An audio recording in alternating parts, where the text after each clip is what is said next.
Busy day recording 2 episodes of the Westwood Living podcast, and this one takes me to the principal's office at Westwood High School. No, I'm not in trouble, but I am with 3 Westwood High School seniors.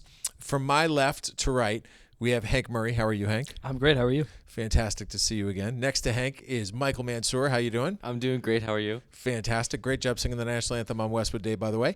And third is Avery Place. How are you? Never better. Never better. And actually, I get such a kick out of watching you all act and sing and dance and all the rest of that. I know that you find great joy in it. So we're here to talk about Space Princess Wars, which is once again a wild premonition from the mind of Jim Howard. And he finds these amazing productions. And I'll start with you, Hank. And just tell me a little bit about what this concept is. Space Princess Wars. It's going to be performed November 6th and 8th, so we're about a week away. Just give me your thoughts on first impressions when you saw the script and what you've thought as things have evolved. First off, it's just very absurd. It's if you saw Game of Tiaras, it's by the same playwright, Don Zalitis. It is a parody of Star Wars and the Princess Bride. It basically follows this father reading his screenplay that he's written to his sick daughter, and that's basically where all the fantastical elements come in, is as he's putting it on and explaining it to her. There's other references to movies in there. There's a couple of Indiana Jones. There's one to Cats the Musical. It's just a wacky, fun time. And Michael, you are the father. Yes, I am. So this is what happens as you age in the program. You go from being the freshman to all of a sudden now being the old guy. So if you can imagine, as a listener here, the Princess Bride, the guy, I think he played Columbo, right? Peter Falk. Yeah, Peter Falk, who was reading to his grandson, who was in The Wonder Years, Kevin Arnold. You're that guy. Yes. So what did you do any research? Did you watch The Princess Bride? Yes, of course I watched The Princess Bride. I watched it a few years ago, but then I rewatched it very recently, and it's just been helpful to see what he does. There's not much I can do to emulate his character because he's just reading a story, but the way he reads the story, his I guess his gestures and his pronunciation of certain things, I try my best to take that into consideration when I'm being the dad and reading this story to my child, I guess. Okay, so Avery pointed out that most of the characters, except you, have played 2 different roles. Explain this to me, because you have 2 different roles, Avery. I have 2 different roles in that I'm playing Mordra, who is this evil cyborg and the main bad guy. And I'm also playing a minor character who's only seen in the first scene. But what I really meant is that a lot of characters are embodying elements from both Star Wars and The Princess Bride. Hank, for example, is playing Bo Blaster, who is a mixture of Wesley from The Princess Bride and Han Solo from Star Wars. And what a Bo Blast it is to play him. Painful. Michael, he's really just the dad, and he's doing a great job of it. And then my character is a mix of Darth Vader and then Prince Humperdinck. Really? Okay. Yeah. So I stepped on the second one is Prince. Prince Humperdinck. Yes. Fantastic. How did you get the role of being Darth Vader? That's cool. I think I'm just really good at harnessing my inner evilness, and I'm got a great evil laugh too, which I think really puts me ahead of the competition. Do you get to put that to use during the show? I get to put it to use. Yeah. What's it been like to see this evolve? Because I would imagine there's some latitude in terms of how far you can go with the jokes, with the absurdity, like you pointed out, Hank. So we'll go back to Michael first, and then we'll get to you. So do you feel that there is there's a long leash when you do a production like this to take things in a crazy direction? Yes, I think definitely. So during the rehearsals, I'm really just seated on stage right, and I really just get to watch everything unfold. And something that Mr. Howard always just says is just that we need to be absurd in order for it to be funny, because we understand that it's a combination of these shows, of these movies, and that's what makes it really fun. If we think of this as a serious and if we think of this as a serious play that each joke needs to be taken seriously, then it's not going to land. And it's just something that the cast has done a fantastic job of doing, of taking these jokes, really making them their own, and just having fun with the whole process. Okay, this is a look yourself in the mirror moment, Hank. You got to look around this table too. Is it conceivable that this play was rolled out this year for this group of people? Absolutely. I think that's always going to be in consideration. Mr. Howard always says, you don't do Hamlet if you don't have a Hamlet. You're gonna take into consideration the people that you're gonna have going into a show. And while I wouldn't say that he has everything cast going in, he definitely has ideas. And I think we're playing people and characters and archetypes that we've grown to be like really comfortable in, and that like we really show strength in. Yeah, I would say, having watched a number of the performances over the last few years, this is a goofy class of 2026. Yes. And I mean that in the greatest way. Yes. It's a high compliment. I think that if there's a group that can pull off a comedy, a farce per se, that this is a pretty strong group. Yeah. I mean, beyond the three that are sitting here at this table, there's many others who we've seen. But at the same time, is there anybody, and let's put them on the spot a little bit, is there anybody who you perceive to be more of a serious actor who's challenged a bit during this because they've been told to loosen up? Like, hey, you got to loosen up a little bit to let this go. You're shaking your head. You got somebody, Hank. I mean, who immediately comes to mind is Charlie. Charlie's great. Fantastic actor. He's amazing. And it's always fun seeing him go into comedic roles, because it's very clear that his instinct is to go dramatic. Right now he's putting on sort of an older British accent, Okay. kind of like Regency, and he's making it work. Whenever he puts on like a comedic role, it's sort of like an air of dignity to it too. So it's fun, like combining the absurdity with like his natural, like Hank said, his need to be dramatic. Well, I'm going back in time. I think, Hank, you went Martha Jones, correct? Yes. Yeah, all right. So these other two, they were Sheehan. So you recall Charlie as Snoopy, right? Wasn't Charlie Snoopy back in the day? Right. Yes. So we saw glimmers of brilliance at an early age. But to that point, let's talk about that, because I was so impressed when you were in elementary school, even before you got to Thurston, at how very coordinated and orchestrated the shows were. I have to imagine that was incredibly helpful. Can you just go back in time and talk about how this acting bug bit you at a really young age and the program that exists back in the elementary school level in this town? So I think it is really important just to have those opportunities for children. Like growing up, you're always given a chance to play like soccer, lacrosse, football in this town. And so for those same reasons, you want to introduce them to theater if that's what they're interested in at a young age. It gives them like a chance to explore this, to like find a way to express themselves through like dancing and music and like immersing themselves in these characters. And just like another benefit is that it makes you really good at public speaking. Yes. But it's just a fun way to like learn these different art forms beyond like what people normally think of for art. Come closer to people with similar ideas, because it's such a fun group of people that you're getting to know, and just try something new and put yourself out there. Yeah, so Michael, we've told your family story over the last couple of years. The whole Mansours were on the cover of Westwood Living back, I think, in when you were a freshman, so which must have been 2023. But acting's been in your family forever. This was almost like a fait accompli. We kind of knew that you'd be rising the ranks here when we saw what was going on with your siblings. Yeah. But what's that been like to grow up in a family that... I think it's been amazing, because I've always had that community where I can be myself, and like it's kind of pointed me in that direction of theater, because like I loved it from a young age. And from that young age, like developing through like middle school and high school, it's just been that place where like I can go after school to be myself, and I know my family like shares that same interest, so, and like community, so it's been very helpful. And what I have spoken to many kids about, and I almost feel it's worth talking about every time I connect with kids in the theater program, is the culture that has been established, where there's no hazing, there's no one grade is better than another grade. It is all for one for all. When you are a freshman, you come into this group and you are received warmly. Is that fair to say, Hank? Well, absolutely, because I mean we're all putting on a show. It all reflects, we're a cast, we're a crew.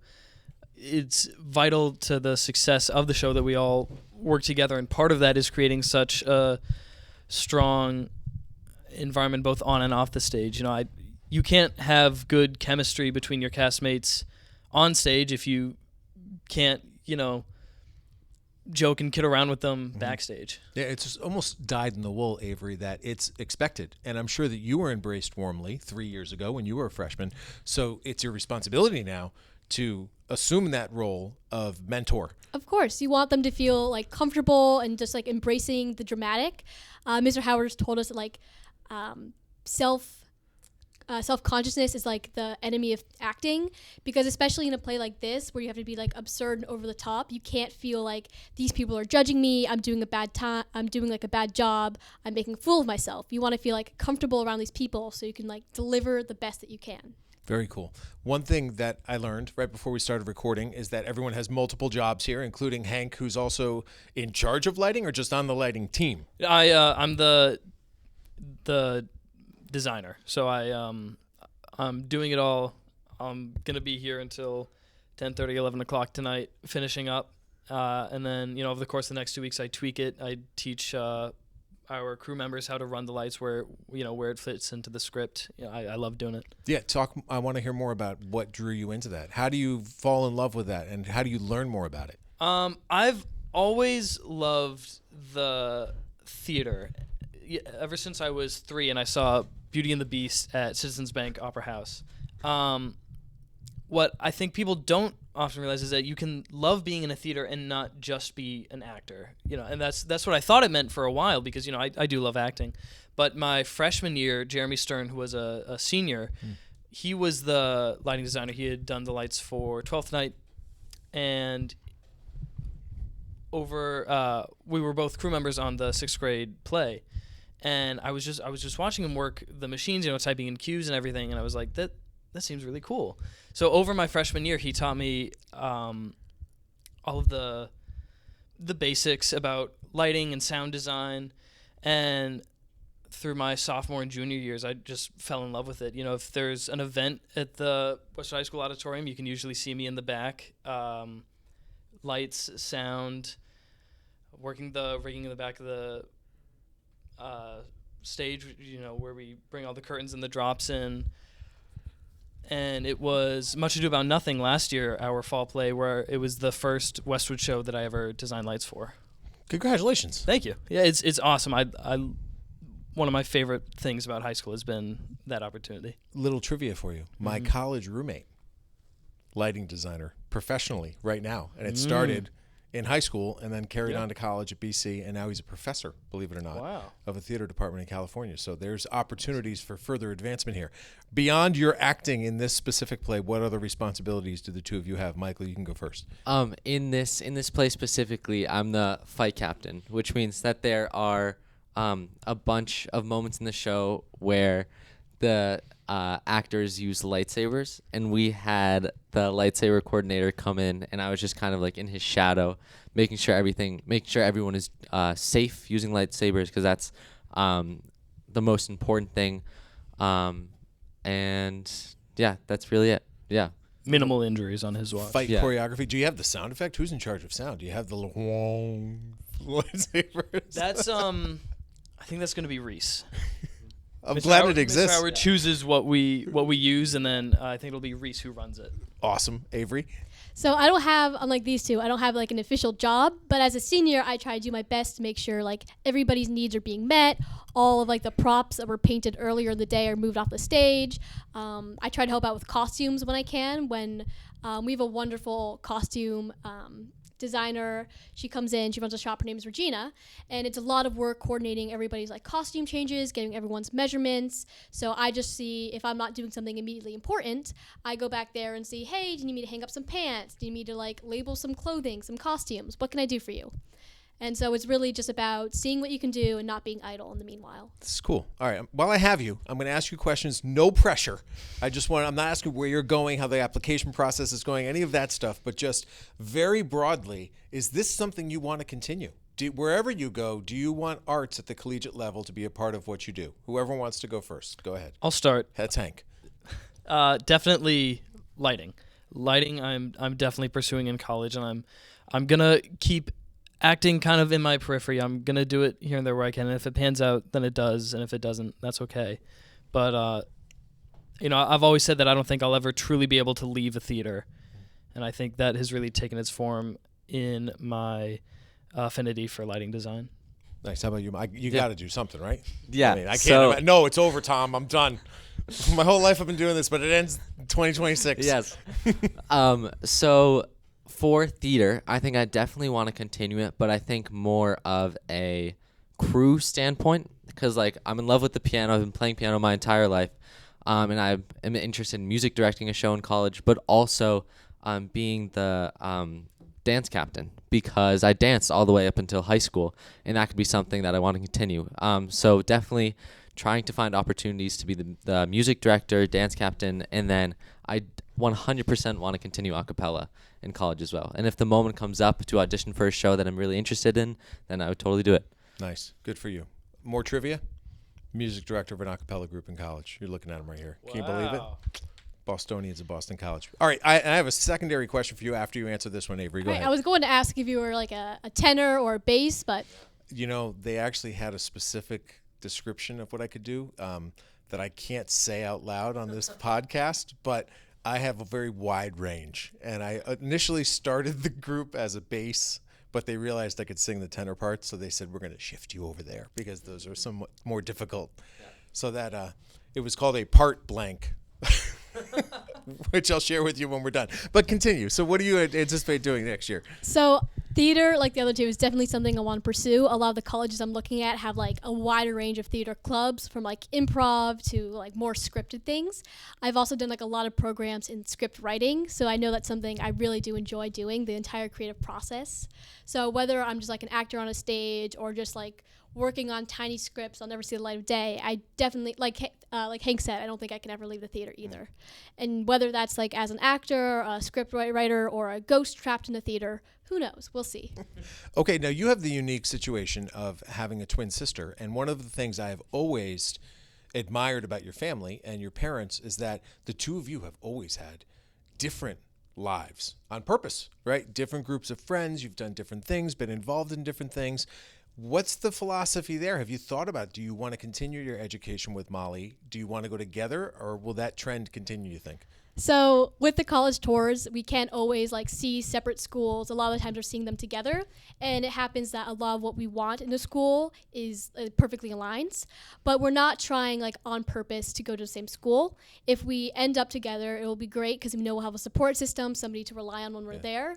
But even if we're in a completely different state, completely different colleges or communities, we know that like our family is important to us, and that if we need anything, they'll be there to help us. Very cool. Great answer. And have you noticed how many twins there are in this school? There are a lot. It's unbelievable. I mean, not just the class of 26, but in the class of 25, there were a few twins as well. So I've noticed that. I've always thought I should do like a twin edition and just gather anybody who's a twin, gather in. Do we have any triplets? Any triplets? I don't remember any triplets. Okay, details of the play.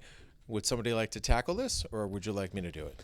I got it. Go. Tickets are on westwoodstage.com. Performances are November 6th at 7:30 p.m. and November 8th at 2 p.m. and 7:30 p.m. So that is a Thursday night, and then, of Thursday course, and a Saturday afternoon and a Saturday night. I think there's probably going to be a football game in there on Friday the 7th, which makes a whole heck of a lot of sense. Anybody else have some final words? Sounds like maybe Avery, you might. I was just apologizing for hitting Michael in the face with the microphone. Oh, yeah, that's nice of you. I thought so. Conscientious on top of everything else. This might not be your typical play, but if you're into out there theater and you really like laughing, or you're just a fan of Star Wars or The Princess Bride, I cannot recommend this show enough. It's really fun. It's a great way to support the arts, and just a great way to spend your Thursday or Saturday evening. Mike, you can't do any better than that. You're going to Seriously, that's like everything, That's I guess. good. All right. It's a really fun show. Come see it. That is Michael Mansour. To his left is Avery Place. To his right is Hank Murray. Of course, this will be produced and directed by Jim Howard. Please come check it out. Westwoodstage.com is the place to go. And thank you so much for listening to this episode of the Westwood Living Podcast. As always, if there's someone else you want me to have a conversation with, just send me an email, tleiden@bestversionmedia.com. I will find that person, have a conversation with them, and then share it with you right here on the Westwood Living Podcast Network. But for now, so long, and come check out the play next week. We'll see you there.